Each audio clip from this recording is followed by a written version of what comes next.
Assalamu alaikum wa rahmatullahi ta'ala wa barakatuh. Sunana Zainab Bukar Ibrahim.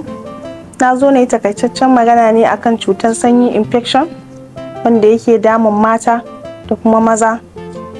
Ana kamuwa da wannan cutar ne ta dalilin saduwa tsakanin mace da namiji, sannan kuma ana kamuwa da wannan cutar ne ta shiga banɗaki irin wanda ba ta da tsafta.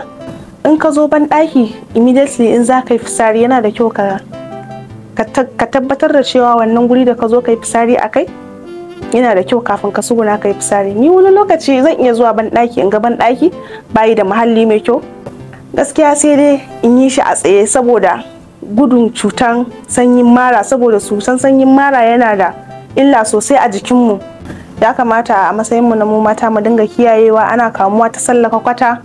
In mace ta yi al'ada ba ta kokarin ta tsaftace abin da take using da shi gurin al'ada, irin spant inta, irin su kaman always inda akwai mu mata da muke sa wasu parts da muke sawa cikin wanda ba a samu a zauna a wanke shi da kyau. Ana kamuwa ta wannan bangaren ma. Ku ci gaba da kasancewa da Waraka Media Concept domin samun shirye-shiryen kiwon lafiya a koda yaushe.